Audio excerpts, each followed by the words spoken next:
பேச்சுவார்த்தை குழுவுடன் இரண்டாவது கட்டமாக இன்று நடைபெற்ற பேச்சுவார்த்தையில் விடுதலை சிறுத்தைகளுக்கான 8 தொகுதிகளை அடையாளம் கண்டிருக்கிறோம். பேச்சுவார்த்தை குழுவின் தலைவர் நாடாளுமன்ற உறுப்பினர் அண்ணன் டி.ஆர். பாலு அவர்களும் விடுதலை சிறுத்தைகள் கட்சியின் சார்பில் நானும் ஒப்பந்தத்தில் கையெழுத்திட்டுள்ளோம்.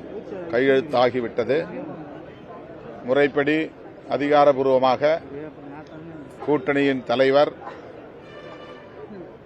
திராவிட முன்னேற்றக் கழகத்தின் தலைவர் அண்ணன் தளபதி ஸ்டாலின் அவர்கள் விரைவில் அறிவிப்பார்.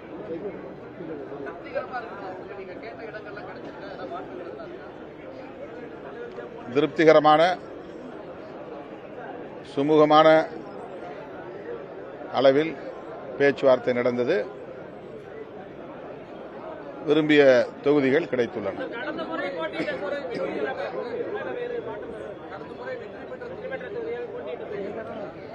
அது 2 நாள்ல தெரிஞ்சு, இது நாளைக்கே தெரிஞ்சிடும்.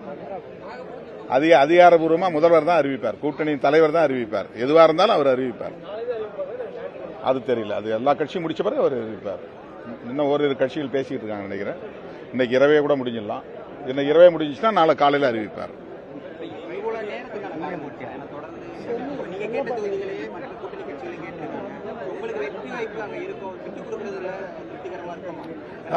நேற்று சொன்ன மாதிரி தான் நிறைய கூட்டணி கட்சிகள் நாங்க கேட்கறது இன்னொரு கட்சி கேட்பாங்க, அவங்க கேட்கறத நாங்க கேட்போம். அதெல்லாம் நாளைக்கு தெரிஞ்சிடும் உங்களுக்கு. இல்ல அதெல்லாம் ஒண்ணும் இல்லை, நாங்க தான் முடிச்சுட்டு வந்துட்டோமே. இழுபறி இல்லையே. அதிகாரப்பூர்வமா என்னென்ன தொகுதிகள் அறிவிக்கப்பட்ட பிறகு வேட்பாளர் பட்டியலை அறிவிப்போம்.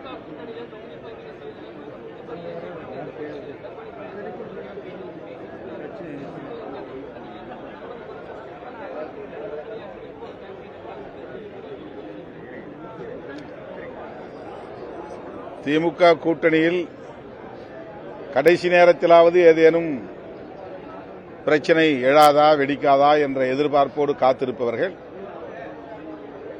மீண்டும் மீண்டும் ஏமாறப் போகிறார்கள். அப்படி எந்த பிரச்சனையும் இல்லை. அதாவது அவர்கள் சொல்வதைப் போல இழுபறி ஏதும் இல்லை. 10க்கும் மேற்பட்ட அரசியல் கட்சிகள் ஒரு கூட்டணியில் இருக்கிற போது தனித்தனியே ஒவ்வொரு கட்சியையும் அழைத்து பேசுகிற போது ஒரு கட்சி கேட்கிற தொகுதிகளை இன்னொரு கட்சி கேட்கும் நிலை இருக்கிற போது இந்த தாமதம் ஏற்படத்தான் செய்யும். ஆகவே இதை அவர்கள் இழுபறி என்கிறார்கள். அப்படி எந்த இழுபறியும் இல்லை என்பதுதான் யதார்த்தமான உண்மை. இன்று இரவே அல்லது நாளை காலை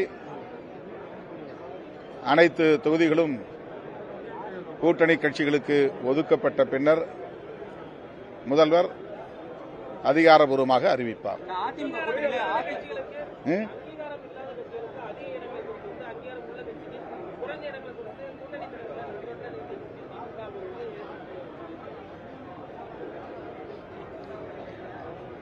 அது பற்றி எங்கள் கூட்டணியில் உள்ள கட்சிகள் தான் கவலைப்பட வேண்டுமே தவிர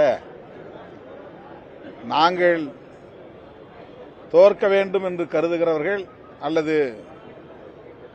வெற்றி வாய்ப்பை இழக்க வேண்டும் என்று நினைக்கிறவர்கள் கவலைப்படுவதில் அர்த்தமில்லை.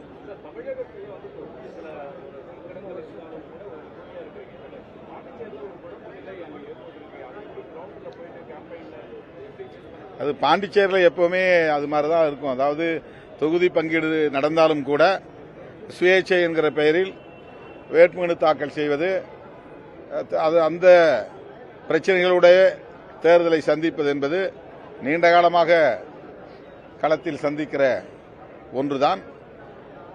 இப்போதும் அந்த நிலை இருக்கிற சூழல் நிலவுகிறது. ஆனால் ஒப்பந்தப்படி 16 இடங்களில் காங்கிரஸ் அதிகாரப்பூர்வமாக வேட்பாளரை அறிவித்திருக்கிறது.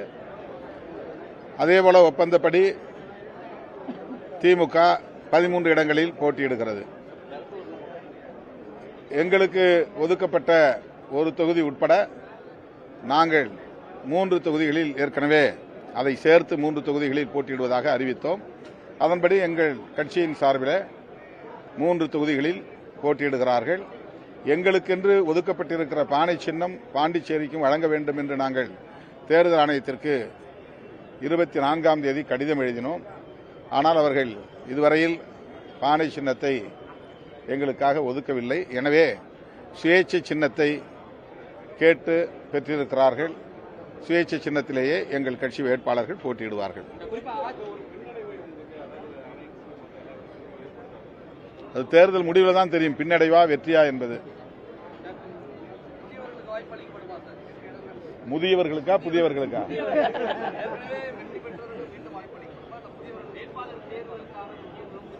அதுவும் ஒரு நாள்ல முடிஞ்சு 24 ஹவர்ஸ் தெரிஞ்சிடும், 24 மணி நேரத்தில். அதிமுக கூட்டணியில் தொகுதிகள் உறுதியளித்து அவங்க வந்த உடனே ஒரு தொகுதி மட்டும் கொடுத்துட்டு போக சொல்லியிருக்காங்க. அந்த இதை எப்படி பாக்குறீங்க? உறுதியளித்துட்டு ஒரு கட்சிக்கு வந்து கடைசி நேரத்தில் ஒரு தொகுதி மட்டும் ஒதுக்குவது என்பதை இந்த மாதிரியான பிரச்சனைகள்லாம் எங்க அணியில் இருக்கிறவங்க யாரும் பேசுறதில்ல. அவங்கள பத்தி அவங்க கட்சிக்குள்ள அவங்க கூட்டணிக்குள்ள இந்த மாதிரியான சில பிரச்சனைகள் இருக்கு. அதெல்லாம் திமுக தரப்பிலிருந்து யாரும் திமுக கூட்டணியின் தரப்பிலிருந்து பேசுவதில்லை. அங்கே இந்த மாதிரியான நெருக்கடிகள் அல்லது சின்ன சின்ன கட்சிகளுக்கு தருகிற நெருக்கடிகள், அவங்களும் அதே மாதிரி தான் ரெட்டடையில் தான் நிற்கணும், தாமரையில் தான் நிற்கணும் அப்படின்னு அந்த தோழமை கட்சிகளுக்கு நெருக்கடி தருகிறார்கள். தமிழ் மாநில காங்கிரசுக்கு 5 தொகுதியை கொடுத்துவிட்டு அதை தாமரை சின்னத்தில் தான் நிற்க வேண்டும் என்று அழுத்தம் கொடுத்திருக்கிறார்கள். அந்த மாதிரியான பிரச்சனைகளை நாங்கள் யாரும் சுட்டிக்காட்டுவதில்லை. ஆனால் திமுக கூட்டணியில் இந்த மாதிரியான தாமதம் ஏற்பட்டால் கூட இன்னும் இழுபறி என்று சொல்லிக் கொண்டிருக்கிறார்கள். அப்படி எதுவும் இல்லை. நாளை அல்லது நாளை மாலை, நாளை காலை அல்லது நாளை மாலை முதல்வர் அவர்கள் அதிகாரப்பூர்வமாக அனைத்து கட்சிகளுக்குமான தொகுதி விவரங்களை அறிவிப்பார்.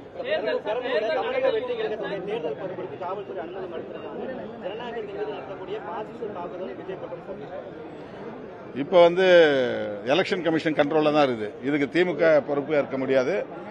இப்ப திமுக கையில அல்லது முதலமைச்சர் கையில் அந்த அதிகாரம் இல்லை, எலெக்ஷன் கமிஷன் தான். அது அறிவிப்பில் தெரியும் உங்களுக்கு.